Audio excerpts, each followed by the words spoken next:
Ang paghahanda sa pagpapatayo ng templo. Ikalimang kabanata.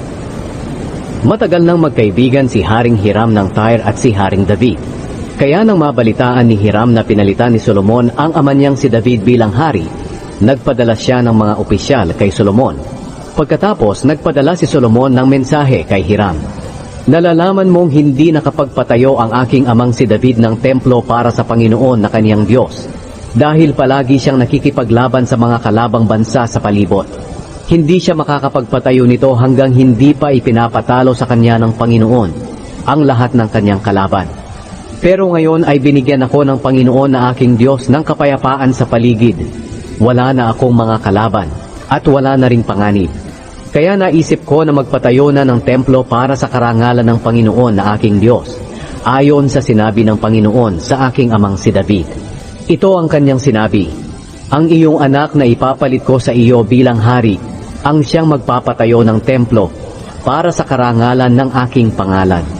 Kaya iutos mo sa iyong mga tauhan na pumutol ng mga puno ng sedro sa Lebanon para sa akin. Patutulungin ko sa kanila ang mga tauhan ko, at uupahan ko ang mga tauhan mo ayon sa gusto mo. At alam mo rin na wala talaga kaming tao na mahusay pumutol ng mga puno, tulad ng mga tauhan mong Sidoneo. Tuwang-tuwa si Hiram nang matanggap niya ang mensahe ni Solomon. Sinabi niya, purihin natin ang Panginoon sa araw na ito, dahil binigyan niya si David ng matalinong anak para pamahalaan ang makapangyarihang bansang ito. Kaya nagpadala si Hiram ng mensahe kay Solomon na nagsasabi, natanggap ko ang ipinadala mong mensahe, at ibibigay ko sa iyo ang mga kailangan mong kahoy na sedro at sipres. Hahakutin ito ng mga tauhan ko mula sa Lebanon hanggang sa dagat, at gagawin nila itong parang balsa, at palulutangin papunta sa lugar na pipiliin mo. At doon ito kakalagin ng mga tauhan ko at kayo na ang bahalang kumuha nito. Bilang kabayaran, bigyan mo ako ng pagkain para sa mga tauhan ko sa palasyo. Pinadalhan nga ni Hiram si Solomon ng lahat ng kahoy na sedro at sipres na kailangan niya. At pinadalhan naman ni Solomon si Hiram ng 60,000 sakong trigo, at 110,000 galong langis ng olibo bawat taon. Binigyan ng Panginoon si Solomon ng karunungan ayon sa kanyang ipinangako. Maganda ang relasyon ni na Solomon at Hiram, at gumawa sila ng kasunduan na hindi sila maglalaban.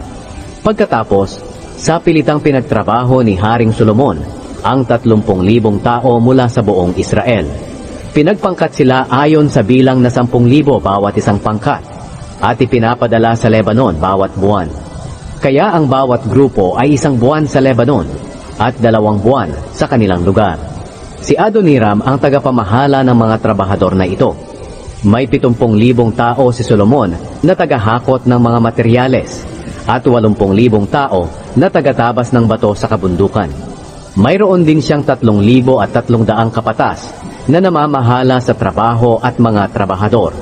At sa utos niya, nagtabas sila ng malalakit magagandang uri ng bato para sa pundasyon ng templo.